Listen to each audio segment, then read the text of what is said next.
Hi friends, welcome to Nanamma's magic. ఈరోజు మా నానమ్మ పాతకాలం నాటి దిబ్బ రొట్టె చేసింది. సో ఈరోజు దాని రెసిపీ మా నానమ్మ మీతో షేర్ చేయాలనుకుంటుంది. చాలా టేస్టీగా ఉంటుంది. మనం కొత్తిమీర పండు మిరపకాయ పచ్చడితో కలుపుకొని తింటే, ఎవరెవరికి పండు మిరపకాయ కొత్తిమీర పచ్చడి కావాలో ఫుల్ రెసిపీ కామెంట్స్లో పండు మిరపకాయ పచ్చడి అని పెట్టండి. Let's go to the recipe. ఒక గ్లాస్ మినపప్పు నానబెట్టుకోవాలండి.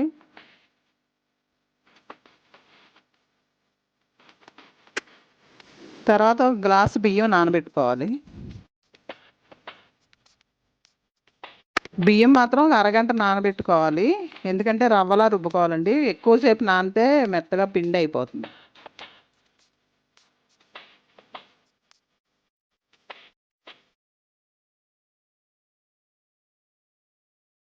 మినపప్పు గ్రైండర్లో రుబ్బేసుకోవచ్చండి, బియ్యం మాత్రం రోట్లో రుబ్బుకోవాలి. మినపప్పు ముందే రుబ్బేసుకున్నామండి మేము, ఇప్పుడు బియ్యం రుబ్బుతున్నాం చూడండి.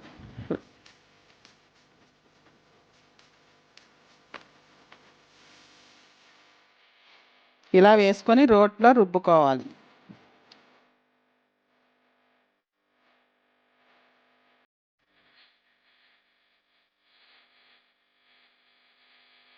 కొంచెం వాటర్ ఎక్కువ పోస్తే రవ్వ కింద వస్తుందండి, మెత్తగా అవ్వకుండా రవ్వ కింద వస్తుంది.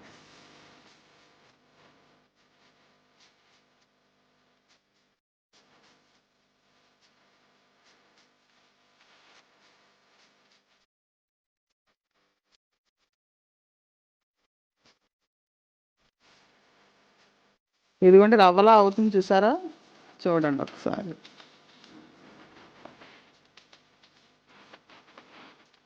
ఇప్పుడు రవ్వలా అవుతుంది చూడండి, ఒకసారి చూపిస్తా.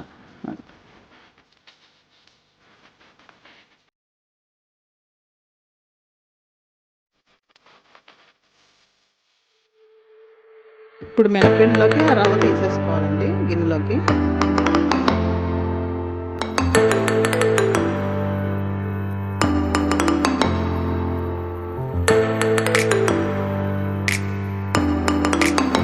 సాల్ట్ కూడా వేసుకొని రెండు మిక్స్ చేసి కలిపేసుకోవాలండి.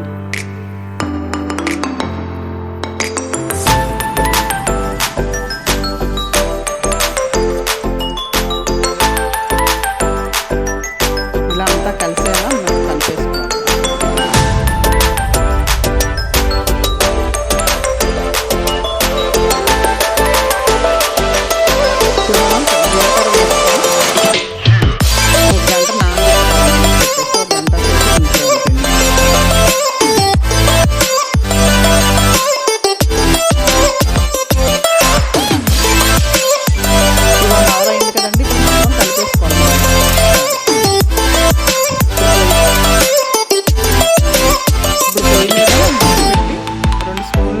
నూనె వేసుకోవాలండి.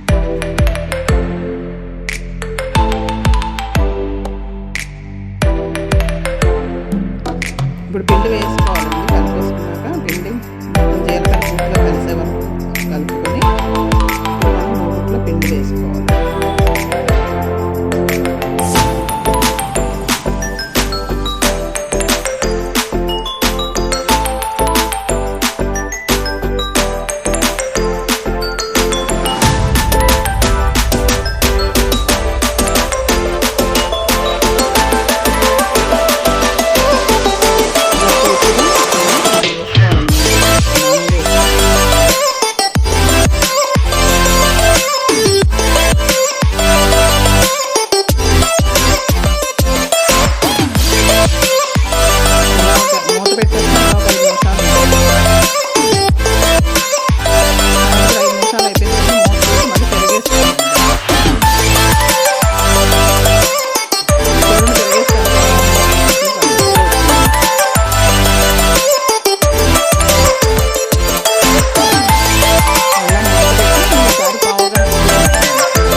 సో ఫ్రెండ్స్, మీరు చూడొచ్చు ఎంత టేస్టీ దిబ్బ రొట్టె చేసిందో మా నానమ్మ.